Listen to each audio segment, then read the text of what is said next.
안녕하십니까. 자유민주연구원 유동열 원장입니다. 저희 자유민주연구원의 이 자유민주TV를 애청해주시는 애국동지 여러분께 진심으로 감사의 말씀드리며 새해 복 많이 받으십시오. 2016년 첫 자유민주TV 방송입니다. 주제를 제가 1월부터 심각하게 대두하고 있는 한반도의 안보 상황입니다. 바로 북한이 지난 1월 7일 전격적으로 제4차 핵실험을 단행했고, 연이어서 2월 7일 날은 인공위성을 가장한 장거리 미사일 실험을 했습니다. 그래서 이거에 대한 대응책을 중심으로 좀 말씀을 드려볼까 합니다. 여러분이 아시겠지만은 북한이 새해 벽두부터 전격적으로 제4차 핵실험을 하고 또 장거리 미사일 실험을 한 것은 바로 이 국제적인 범죄 행위입니다. 이미 유엔 안전보장이사회에서는 결의문을 통해서 탄도 기술을 이용한 미사일 발사를 금지하게 하고 있습니다. 이것은 북한이 그동안 자행한 3차례 핵실험과 그리고 5차례의 장거리 미사일 발사 실험에 대응하기 위한 유엔 차원의 결의였습니다. 자, 그런데 이런 유엔 차원의 결의를 정면으로 무시하고 이러한 국제법적 범죄 행위를 자행한 것이 바로 북한입니다. 여기서 중요한 것이 북한이 왜 이렇게 자꾸 국제적인 범죄 행위를 일삼는가 하는 문제를 먼저 간단히 설명드리고, 그 다음 두 번째는 이것이 갖는 의의는 무엇인가, 그 다음 세 번째는 우리 대한민국은 어떻게 대응할 것인가 하는 문제, 이 세 가지 문제를 가지고 좀 말씀드릴까 합니다.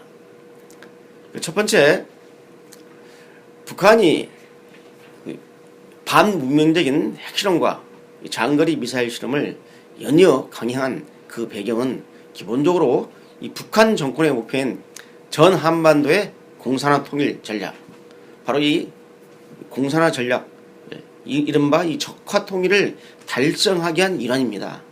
여기를 달성하기 위한 아주 압도적인 군사적 우위수단을 확보하는 데 있습니다. 이 기본적인 전제고요. 여기서 우리가 크게 세 가지 측면에서 북한의 핵과 미사일 발사의 배경을 살펴봐야 됩니다. 첫째, 이 대남적인 측면입니다. 그 대남적인 측면에서는 북한은 이 핵과 미사일 발사 실험을 통해서 강력한 군사적 우위수단을 과시하면서 우리 정부를 압박해가지고 우리 정부의 대북 정책을 침묵화시키도록 계속 푸시하는 이러한 의도를 가지고 있으면서 내부적으로는 이 북한의 강력한 군사 우위수단을 확보를 가지고 이 전쟁 공포를 심어줍니다.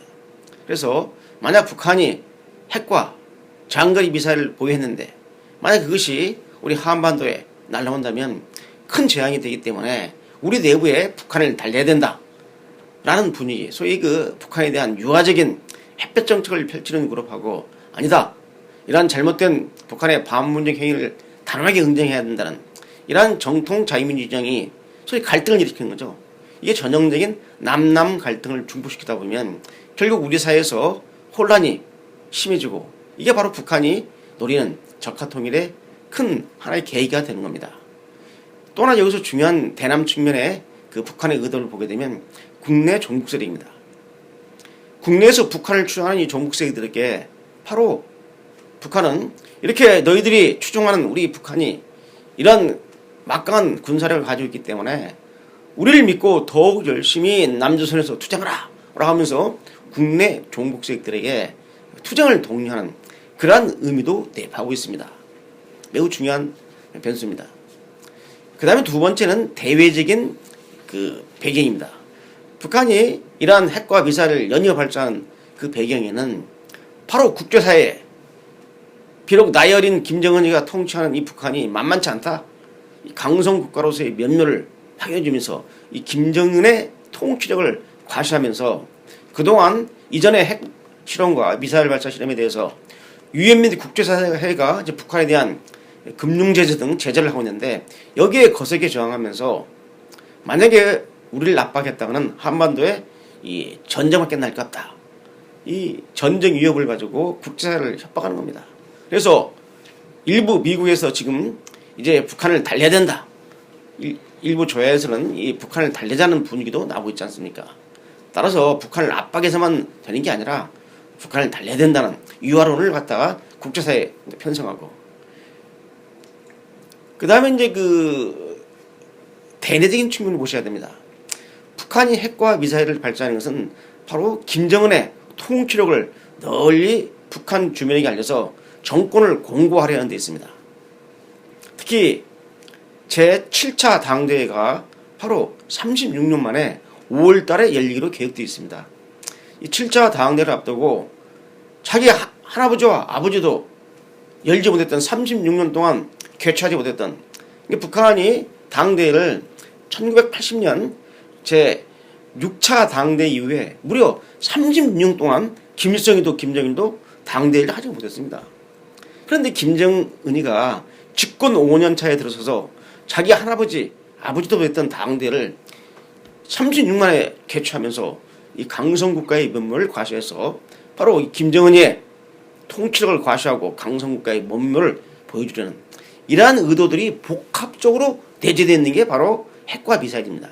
따라서 이번 핵과 미사일은 원포인트 목적을 가지고 이루어진 게 아니라 이러한 대남적인 측면, 대외적인 측면, 대내적인 측면을 고려해서 많은 파장 효과를 가져오기 때문에 북한이 강행한 것으로 보입니다. 자, 이 점에 대해서 우리가 일부에서는 이 북한의 핵 문제에 대해서 대응을 하는데, 북한을 외교적으로 북한을 달래가지고 핵을 포기시켜야 된다는 그런 주장들이 있어서 여기에 대해서 말씀드리겠습니다. 지금 이 북한 핵의 본질을 잘 보셔야 됩니다. 이 북한핵은 선대 수령의 유은사업입니다.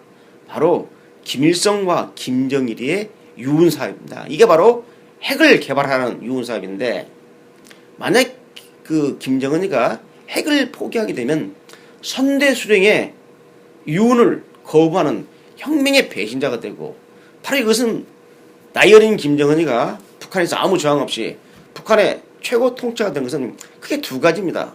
이른바 북한에서 말하는 조선혁명의 유일한 계승자입니다. 이 조선혁명 전통의 유일한 계승자죠. 김일성, 김정일, 김정은 위주는 이 조선혁명의 전통을 계승한 유일한 계승자고, 바로 선대 수령의 윤관철자라는 이러한 그 정당성을 가지고 북한의 통치가 되었는데, 바로 혁명의 배신자가 된다는 것은 김정은이 자기 명을 재촉하는 것이기 때문에 절대로 포기할 수 없는 겁니다. 두 번째, 북한 김정은 체제가 핵을 포기할 수 없는 또 다른 이유는 뭐냐? 바로 이 핵 문제가 2010년 북한헌법 개정 시 바로 북한 사회주의헌법 전문에 바로 이 핵보유가 명시되어 있습니다. 이것은 바로 헌법사항이고, 세 번째는 뭐냐면 2013년 3월 달에 북한에서 조선노동당 정치국 전원 확대회의가 열렸는데, 이때 북한은 북한의 이 정책 노선으로서 핵개발과 경제건설을 병진한다는 핵무력 경제 병진 노선을 발표했습니다. 이게 바로 북한 조선노동당, 이 바로 북한의 바로 정책 노선인데, 이 세 가지를 모두 거부하면서 핵을 포기한다는 것은 있을 수 없는 겁니다. 따라서 소위 그 김일성, 김정일, 김정은으로 이어지는 이러한 조선혁명의 전통의 이러한 김씨입단 체제에서는 어떠한 유인도 바로 북한이 핵 개발을 스스로 폐기하거나 포기할 수 있는 그런 여건이 안 돼 있다는 것을 말씀드립니다. 자, 그렇다면 이제 중요한 게 뭐냐면, 자, 그럼 어떻게 북한 핵을 저지할 것인가 하는 문제입니다. 어떻게 하면 북한의 이 장거리 미사일 체제를 바꾸시냐. 자, 제가 이 북한 핵과 이 인공위성을 가장한 이 장거리 미사일을 한 묶음으로 보는 이유는 다음과 같습니다. 이 원래 어떤 나라든지 이 국가가 핵 전략을 세우게 되면 첫째는 핵을 기술적으로 개발해야 됩니다. 기술적으로 개발된 핵이 있다고 해서 핵 보유가 되는 건 아닙니다. 이 핵을 갖다가 원하는 지점에다가 원하는 목표면에 갖다가 소위 발사할 수 있는 이동수단을 확보를 해야 됩니다. 이 이동수단이 확보가 안 되면 아무리 자체 기술로 핵을 개발했다 할지라도 아무 효용 가치가 없는 거죠. 바로 그 이동수단이 뭐냐, 이게 바로 북한이 이미 그 6차례 실험한 장거리 미사일 시스템입니다. 물론 대외적으로는 지구 관측 위성이다, 이른바 인공위성을 가장한 시점입니다. 그렇기 때문에 북한이 바로 이 핵을 갖다가 사용할 수 있게 해서는 이동수단을 확보하기 때문에 이 대륙 탄도탄 미사일, 대륙간 탄도탄 미사일 ICBM의 역량을 갖추기 위해서 북한이 이미 6차례나 소위 그 인공위성을 가장한 미사일 실험을 바로 단행한 것입니다. 이 점을 좀 봐주셔야 됩니다. 딱 그래서 자 그렇다면은 여기서 이제 우리가 문제를 삼아야 할 게 뭐냐면은 그 어떤 방식이나 자 첫째는 외교적인 방식이 있습니다. 외교적인 방식이 나서는 대화 협상을 통해서 북한 핵을 포기시키는 겁니다.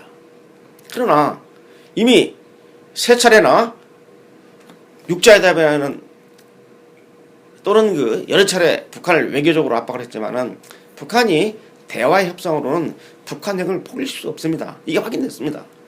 두 번째는 뭐냐?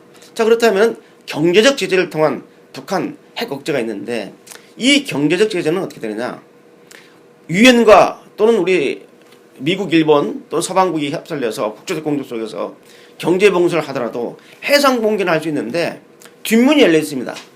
북한의 뒷문은 바로 중국으로 러시아로 일부가 통하고 있는데 바로 이 중국이 여기에 동참하지 않는 한 경제적 제재를 통한 북한에 대한 핵 억제력은 아무 효용 가치가 없습니다. 이 대목에서 저는 그 북한 핵에 대한 중국의 역할론 사실상 중국이 공식적으로는 또 외교적으로는 북한의 핵 개발을 반대하고 또 이를 자제시키는 노력을 하고 있지만은 그건 립 서비스에 불과한 것이며 실질적으로는 중국이 정말로 북한의 핵 개발을 억제할 수 하는 그러한 의지가 있다면은 아까 말씀드린 대로 북한의 뒷문을 완전히 봉쇄해가지고 한 달만 봉쇄하면 북한으로 들어가는 모든 원유 그다음에 기자재 생필품이 다 막혀버립니다. 북한 경제에 극심한 타격을 주게 되기 때문에 북한이 움직이지 않을 수가 없습니다. 따라서 중국이 나서서 북한을 충분히 억제할 수 있는데도 불구하고 앞에서는 립서비스로 북한 핵 개발을 갖다가 반대한다고 하지만은 실적으로는 국제제재에 동참도 하지 않고 외교적으로 자제를 요구한다. 대화 협상을 풀어서 북한 핵을 풀어야 된다는 이런 속임수만 계속 지금 연달아 얘기하고 있습니다. 이게 바로 중국의 본질입니다. 나중에 중국 한중 관계에 있어서 이 중국의 본질은 나중에 또 한번 다루겠습니다. 자 그렇다면 이제 경제적 제재도 안 되고 세 번째는 군사적 제재입니다. 이 군사적 제재를 어떻게 합니까? 북한의 영변 핵기지를 폭파하는 이런 방법이 있지만은 이 군사적 제재는 자칫하면 한반도의 전쟁 발발이라는 이러한 그 재앙을 초래하게 되어 있습니다. 따라서 외교적 제재나 경제적 제재나 군사적 제재가 매우 어려운 상태입니다. 그럼 북한의 이 핵 개발을 억제하기 위해서 어떻게 하느냐? 북한이 보유한 핵을 갖다 막기 위해서는 우리가 핵의 균형을 갖다가 찾기 위해서 우리도 핵을 무장해야 된다. 핵 무장론이 나올 수 있습니다.